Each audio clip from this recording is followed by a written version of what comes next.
श्री राधा वल्लभ लाल की, समस्त संत हरि भक्तन की, श्री वृंदावन धाम की, सद्गुरुदेव भगवान की। नितिन शर्मा जी बेंगलोर से। राधे राधे महाराज जी। महाराज जी, जैसे कि हमने संतों की वाणी में सुना है कि परब्रह्म परमात्मा श्री कृष्ण और हम में कोई भेद नहीं है, हम परमात्मा के ही अंश हैं और वो हमारे अंश हैं। और यार सुनो, कहने सुनने समझने की थोड़ा अंतराय है। एक चम्मच गंगा जल क्या बोला जाएगा? गंगा जल। और एक टैंकर गंगा जल क्या बोला जाएगा? गंगा जल। और गंगा की धारा के जल को क्या बोला जाएगा? अंतर समझ रहे हो ना? चम्मच से तृप्ति नहीं होगी। टैंकर में नहा भी सकते हो और धारा में खड़े हो गए तो ब्रह्मविद ब्रह्मयो भवति। जब ब्रह्म को जान जाओगे, ब्रह्म में तन्मय हो जाओगे, तब ब्रह्म स्वरूप हो। अभी तो जीव हो, अभी तो देहाभिमानी हो। श्री कृष्ण के समान उन्होंने गिरिराज उठाया, तुम 5 किलो का बाट उठा के दिखाओ 7 दिन तक। हमारे श्री कृष्ण ने 7 दिन 7 रात्रि गिरिराज महाराज को 7 वर्ष की अवस्था में ऐसे धारण किया। हम कह रहे 5 मिनट तुम जो है 7 किलो का वो लेकर के ऐसे खड़े होने की चेष्टा करने में हमें परिश्रम लगने लगेगा, हमें परेशानी लगने लगेगी। 7 दिन 7 रात्रि। कालिया दह के विष का इतना प्रभाव था कि ऊपर से चिड़िया उड़ जाए तो नीचे गिर के मर जाए, और उसमें महाराज कूद गए। कालिया नाग से लिपट कर उसके काटने पर भी छलांग लगाई, उसके फणों पर नृत्य किया। उसके तो 105 फण थे और वो सिद्ध कालिया था, कोई भी रूप धारण कर सकता है। ऐसा नाग भगवान को डसा और भगवान के ऊपर कोई प्रभाव नहीं पड़ा। अच्छा, और मुंडा टवी में आग लगी, भगवान अपने मुंह से पी गए। श्री कृष्ण के समान तो सिर्फ श्री कृष्ण है। हाँ, जैसे गंदा नाला ही है, लेकिन जब वो गंगा जी में गिर जाता है तो सुरसरी भय पावन कैसे, ईस अनीस ही अंतर जैसे। अब वो गंदा नाला नहीं रहा, अब वो गंगा की धारा में मिलने के कारण गंगा के समान पवित्र हो गया। तो सोई जाने जे देहु जनाई, जानत तुम्हें हो जाए। भगवान के समान तो सिर्फ भगवान है। हम भगवान में तन्मय होकर भगवान को प्राप्त कर सकते हैं। जो भगवान को प्राप्त हो गया वो भगवान के समान हो गया। लेकिन क्या आज तक कोई ऐसा ऋषि मुनि है जो भगवान की समानता कर सके? जो भगवान ने लीला की उसकी समानता कोई कर सके, ऐसा कोई नहीं है। भगवान अनंत रूप धारण करके गोपियों के साथ रास किए। कैसी कैसी भगवान की मधुर लीलाएं, ऐश्वर्यमय लीलाएं, कैसी चकित करने वाली लीलाएं। 23 अक्षोणी सेना लेकर के जरासंध, जिसको 20,000 राजाओं को बंदी बना करके और भैरव यज्ञ के लिए रखा था, जिसे कोई परास्त नहीं कर सकता, 23 अक्षोणी सेना लेकर 17 बार मथुरा में आक्रमण किया। ठाकुर जी ने काट काट के सबको फेंक दिया, उसको छोड़ देते थे कि और लाएगा। ठाकुर जी की बराबरी केवल ठाकुर जी कर सकते, दूसरा नहीं कर सकता। हाँ, ज्ञान के द्वारा। अब जैसे एक चम्मच पानी है, अब वो गंगा जल में छोड़ दिया गया, अब क्या कहोगे उसे? पानी थोड़ी कहोगे, अब गंगा जल कहोगे। तो ये जो जीव है देहाभिमानी, ये भगवान का भजन करके जब भगवान में तन्मय हो जाता है, तो जैसे अभी कहा गया, मोरे मन प्रभु विश्वासा, राम ते अधिक राम कर दासा। ये भाव का विषय ना, क्यों सामर्थ्यशाली हो गया भगवान से अधिक। भगवान से अधिक सामर्थ्यशाली कोई नहीं है। भगवान जैसे तो सिर्फ भगवान है, उनमें तन्मय होकर देखो। भगवान है समुद्र, हम है तरंग। तरंग किसकी होती है? समुद्र की होती है। लेकिन जब तक उसमें वायु विकार है तब तक आप उसे समुद्र नहीं कह सकते, उसे तरंग कहेंगे। जहां वायु विकार हटा वो समुद्र हो जाता है। ऐसे माया विकार हटा तो जीव ब्रह्म स्वरूप हो गया। ब्रह्मविद ब्रह्महि भवति। तो ऐसी बात समझो। इसलिए भगवान के चरणों का रहस्य जानने वाले सनक सनंदन सनातन सनत कुमार ब्रह्मबोध ज्ञान होने पर भी हरीश शरणम हरीश शरणम हरीश शरणम ऐसा जपते रहते हैं। भगवान के समान तो भैया सिर्फ भगवान है, भगवान के ही हम सब अंश हैं, इसलिए भगवत स्वरूप है। क्योंकि पूर्ण का अंश पूर्ण ही होता है, लेकिन हम भगवान नहीं बन जाएंगे, ये भी ध्यान रखो। भगवान के समान तो सिर्फ भगवान है, दूसरा कोई नहीं। जब जब किसी ने वरदान मांगा कि आपके समान पुत्र हो, तो भगवान ने यही कहा मेरे समान तो सिर्फ मैं हूं, इसलिए मैं ही तुम्हारा पुत्र बनूंगा करके। तो इसलिए भगवान के समान तो सिर्फ भगवान। छठी के दिना देवताओं को भी परास्त कर दे अपनी दहाड़ मात्र से। 6 कोस का जिसका शरीर था, ऐसी पूतना को छठी के दिन लटका दिया सरकार ने। ठाकुर जी ने छठी के दिन, अभी 6 दिन आए हुए थे धराधाम पे, और पूतना मारने के लिए गई तो 6वें दिन ही उसका स्तन मंडल पर महाविष लगा के आई थी। भगवान ने विष भी पिया और उसके प्राण भी पिए। भगवान के समान तो भगवान तृणावर्त, बकासुर, अघासुर, कंस, चाणूर, मुष्टिक, केशी, प्रलंबासुर, धेनुकासुर, ऐसे महाबलियों को भगवान ने खेल खेल में ऐसे मसल डाला। भगवान के समान तो सिर्फ भगवान ही है। बीना जी सूरतगढ़ से। श्री हरिवंश महाराज जी एक दोहा आता है कि सत्संग की आदि घड़ी तप के बरस हजार, तो भी बराबर है नहीं कहे कबीर विचार। महाराज जी क्या सत्संग एक पूर्ण साधना है, किसी और अन्य साधन की फिर आवश्यकता ही नहीं? देखो, तपस्या एक अलग चीज है, सत्संग सीधे भगवान से संबंध कराता है, तपस्या अहम से संबंध कराती है। ये सब तपस्या के जो अंग हैं, इनमें अहम पुष्ट होता है, और सत्संग भगवान से संबंध कराकर अहम का नाश करता है। इसलिए हजारों वर्ष तपस्या की जाए तो अहम तो नष्ट नहीं हुआ ना, और यदि बड़े महापुरुषों का संग मिल जाए तो आधे पल में अहंकार का नाश कर दे। अहंकार को भगवान के चरणों में समर्पित कर दें। जैसे अम्बरीश जी महाराज चक्रवर्ती सम्राट हैं, पर देवर्षि नारद जी का सत्संग प्राप्त होता है। और महान तपस्वी 60 हजार वर्ष की समाधि लगाने वाले तपस्वी दुर्वासा जी हैं।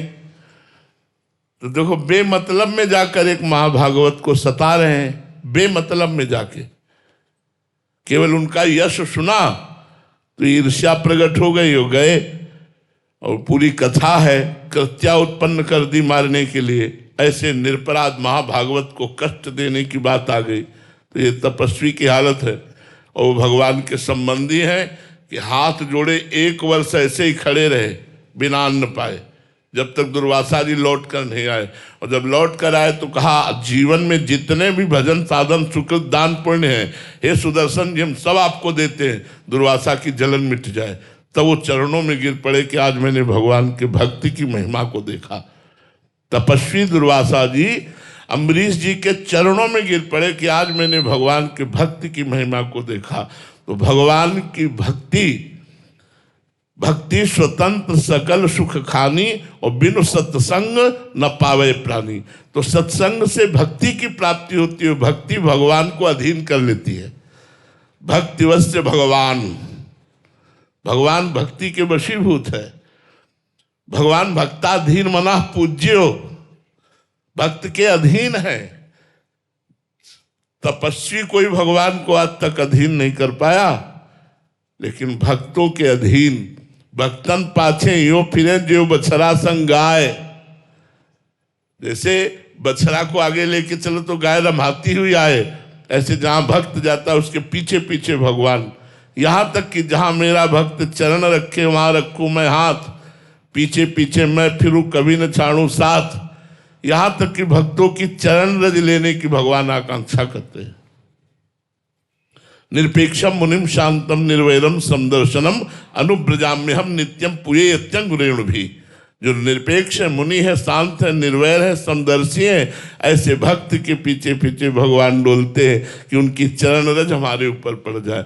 तो तपस्या और भक्ति बहुत अंतर है। तपस्या अहम ग्रह उपासना है, भक्ति दैन्य उपासना है।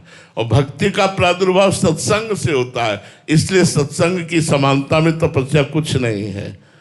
हजारों वर्ष तपस्या करके जो अनुभव नहीं होगा, आधे पल के सत्संग में वो बात अनुभव में आ जाएगी। इसीलिए तात स्वर्ग अपवर्ग सुख धरी तुला एक अंग, तूल न ताहि सकल मिली, जो सुख लव सत्संग।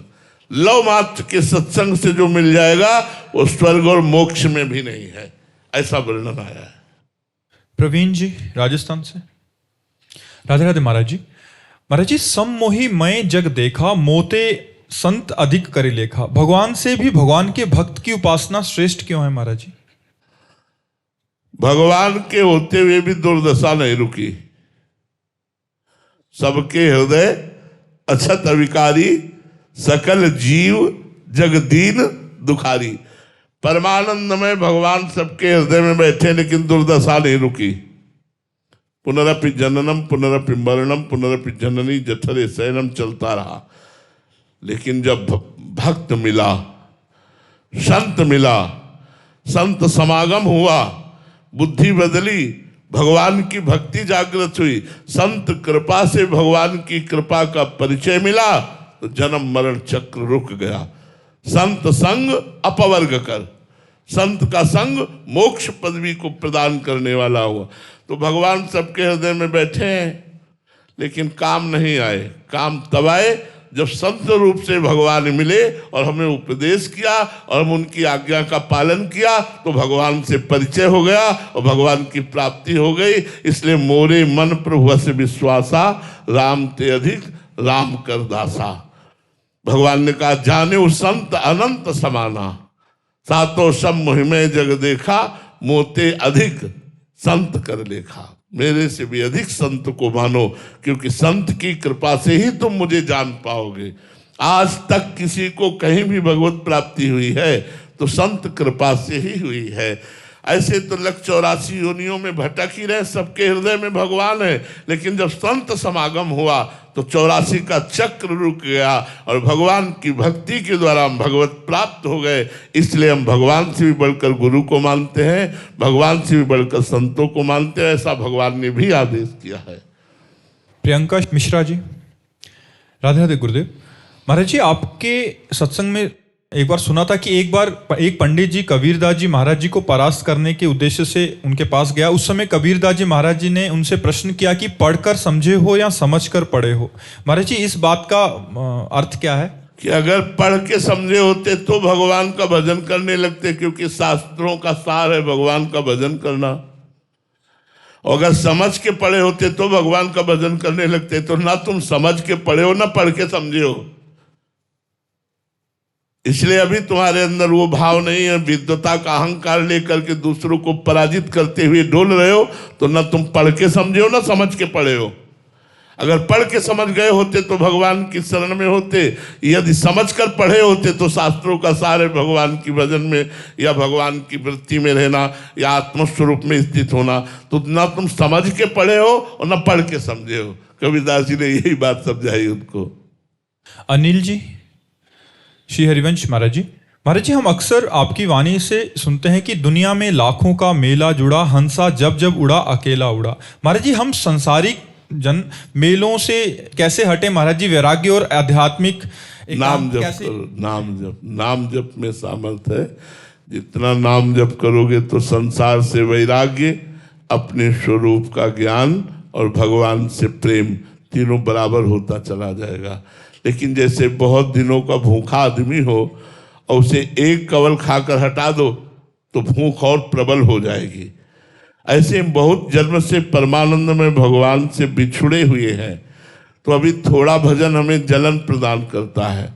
अधिक भजन करें तो यही भजन संसार से वैराग्य दिला देगा, भगवान से प्रेम हो जाएगा, अपने स्वरूप का ज्ञान हो जाएगा। हमें चिंता करने की जरूरत नहीं। राम नाम मणिदीप धरी, जीह देहरी द्वार, तुलसी भीतर। भीतर ज्ञान का प्रकाश और बाहर वैभव का प्रकाश, दोनों। इ पर लोग सकल सुख पावत। जीव रूपी देहरी पे भगवान का नाम रख लो, तो बाहर वैभव का प्रकाश और अंदर ज्ञान वैभव का प्रकाश दोनों हो जाएगा। राम नाम मणि दीप धरी, जीह देहरी द्वार, तुलसी भीतर बाहरो, जो चाहस उजियार। बाहर भी चकाचक आनंद और अंदर भी चकाचक आनंद भगवान के नाम के प्रभाव से। न्यायाधीश हिमांशु जोशी जी, एमपी हाईकोर्ट। महाराज जी, जीवन की असली सफलता क्या है? स्वरूप का बोध हो जाना, भगवान से प्रेम हो जाना, मैं कौन हूं इसका पता लग जाना और भगवान से प्रेम हो जाना, ये असली सफलता। अगर ये नहीं हुई तो सब सफलता मिट्टी। आप जब शरीर छूटेगा तो आप जज नहीं रहेंगे। शरीर छूटेगा तो आपका करोड़ों का बैंक बैलेंस आपके साथ नहीं जाएगा, आपका बंगला नहीं जाएगा, गाड़ी नहीं जाएगी, पति नहीं जाएगा, परिवार नहीं जाएगा, मित्र नहीं जाएगा, अकेले आप जाएंगे और वो कर्मों का बोझा लेकर। जैसा कर्म किया शुभ या अशुभ उसका बोझा लेकर जाएंगे। तो उत्तम बात है स्वरूप का बोध प्राप्त करके कर्मों को विध्वंस कर देना, भगवान का प्रेम प्राप्त करके समस्त कर्मों को नष्ट करके मुक्त हो जाना, ये जीवन की सफलता है। और तो सब असफलता ही है। सफलता जीवन की है भगवत प्राप्ति, तत्व ज्ञान हो जाना। हेमलता वासुदेवी जी, न्यू दिल्ली से। राधे राधे महाराज जी। महाराज जी, यदि ज्ञान चक्षु को खोलना चाहते हैं हम, तो उसकी शुरुआत मैं कहां से करूं? गुरु चरण रज से। बंदो गुरुपद पद्म परागा, सुरुचि सुवास सरस अनुरागा, श्री गुरु पदनख मनगन ज्योति, और सुमिरत दिव्य दृष्टि ही है होती। दिव्य दृष्टि कहाँ से प्राप्त होती? गुरु जी के नखमणि का ध्यान करने से, गुरु जी की चरण रज का सेवन करने से। तो इसलिए पहले गुरु बनाओ, गुरु चरणों की आराधना करो, गुरु चरण कृपा से हमारे ज्ञान नेत्र खुलेंगे। और कोई साधना इसकी नहीं है। नहीं तो चाहे शिव बिरंच सम होई, गुरु बिन भवनिधि तरह न कोई। तो इसलिए पहले गुरुदेव भगवान का वर्ण करो और गुरुदेव भगवान के द्वारा बताई हुई उपासना पद्धति से उपासना करो, सब बात ठीक हो जाएगी। नैना जी, हिसार से। राधा वल्लभ शेरवंश महाराज जी। महाराज जी, भक्ति में मनमानी अर्थात मन की चाहना बाधक क्यों है, और फिर हम हमारी मनमानी का पूर्ण रूप से त्याग कैसे कर पाएंगे? देखो, मनमानी का मतलब है कि बिहारी जी हैं इधर, आप कह रहे हैं मैं बहुत दौड़ने वाला हूं, इधर से प्राप्त करूंगा, मैं छठी करा जाऊंगा। ये छठी करा जाना मनमानी हुआ, और बिहारी जी की तरफ चलना हुआ गुरुमानी। अब आप छठी करत की तरफ जिंदगी भर दौड़ते रहे, क्या बिहारी जी के दर्शन पा जाएंगे? और बिहारी जी की तरफ आप लेट करके चले तो भी आप पहुंच जाएंगे, लेटे लेटे जाए तो भी पहुंच जाएंगे, क्योंकि एक एक कदम आप बिहारी जी के नजदीक होते जाएंगे। तो शास्त्र आज्ञा और गुरु आज्ञा भगवान के नजदीक आपको पहुंचाती है, और मनमानी उल्टा चाल है। इसलिए मनमानी चलने वाला कभी भगवत प्राप्ति नहीं कर सकता। अब मनमानी छोड़ने के लिए शास्त्र और गुरु की आज्ञा में अपने आप को समर्पित करना पड़ता है। जैसा हमारे गुरुदेव कहें, जैसा शास्त्र कहें, वैसा हमें चलना है। उसमें मुझे कोई विचार नहीं करना, अपनी बुद्धि नहीं लगानी, तो हमारा बेड़ा पार हो जाएगा। संदीप जी, दिल्ली से। राधे राधे महाराज जी। गुरुदेव, आपने सत्संग में बताया था कि आपकी किडनी खराब होने से पहले आपको साधन का ज्यादा भरोसा था, लेकिन किडनी खराब की खबर मिलने के साथ ही आपकी शरणागति बिल्कुल दृढ़ हो गई। तो महाराज जी, हम जैसे साधकों को ऐसी ही किसी घटना का इंतजार करना चाहिए या किसी अन्य साधन से? नहीं भैया, मत करना इंतजार घटना का। बहुत भगवान की कृपा है जिससे हम आपके सामने बोल पा रहे हैं, नहीं तो दशा नहीं है शरीर की बोलने की। पीड़ा पूरे शरीर में, भयंकर पीड़ा है पूरे शरीर में इस समय भी, पर वो भगवान की कृपा से। तो भगवान से मनाओ कि शरीर स्वस्थ रहे और मन आपके चरणों में लग जाए, ये बहुत बड़ी बात है। अस्वस्थ होने पर फिर प्रायः मन शरीर में ही लगा रहता है। जिनका मन लग चुका है भगवान में उनकी बात तो अलग है, पर जिनका मन नहीं लगा है पूर्ण रूप से, फिर वो शरीर में ही लगा रहता है। इसलिए विपत्ति की आशा तो मत करो यार, भगवान की शरणागति की जरूर आशा करो कि नाथ ऐसा विवेक दे दो, ऐसी बुद्धि दे दो जो आपकी शरण में आ जाए। सबको विपत्ति दे के ही थोड़ी शरण में भगवान लेते हैं। हाँ, अलग अलग प्रक्रिया है शरणागत की। कोई घटना, कोई विपत्ति दे के, तो किसी को ज्ञान दे के, विवेक दे के। सब सुख संपत्ति है वो भगवान की शरण में है, पूर्ण रूप से उसे भगवान विवेक दे देते हैं। तो विवेक से भी तो शरणागति होती है। तो विपत्ति की मांग ना करो, दे दे तो उनका प्रसाद।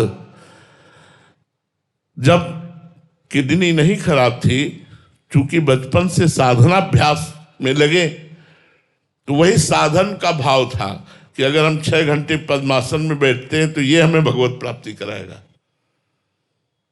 कृपा का भरोसा नहीं था, कृपा शब्द से हमारा परिचय नहीं था। इंद्रियों को रोको, मन को रोको, जितेंद्रिय रहो, ब्रह्मचर्य रहो, भूखे प्यासे रहो, गर्मी सर्दी सहो, भगवान का भजन करो, ऐसा था। लेकिन जब किडनी फेल हुई तो बैठने लायक नहीं, अब भरोसा टूट गया साधन का और साध्य का भरोसा हो गया कि प्रभु अब तो सिर्फ आपकी कृपा से मेरा मंगल हो सकता है, आपकी कृपा से आपसे मिलन हो सकता है, मेरे में कोई साधना करने की तो सामर्थ्य रह नहीं गई। नाथ मैं आपकी शरण में हूँ। हृदय से शरणागति का प्रादुर्भाव हो गया। तो कभी कभी किसी घटना से शरणागति हो जाती, कभी कभी विवेक से शरणागति होती। इसलिए घटना मांगो मत, उनको देना हो तो दे देंगे, वो सामर्थ्य भी देंगे सहने की। वैसे विवेक से शरणागति बहुत सुंदर हो जाती है। नवीन सूरी जी लखनऊ से। राधे राधे महाराज जी। महाराज जी, भगवान की कृपा और हमारे प्रयास में क्या संबंध है? दोनों में कौन प्रभावशाली है? दोनों। जैसे पंछी के दोनों पंख आकाश में उड़ने के लिए अत्यंत आवश्यक हैं, ऐसे हमारा पुरुषार्थ और भगवान की कृपा दोनों परमार्थ की ऊंचाई पर चढ़ने के लिए आवश्यक है।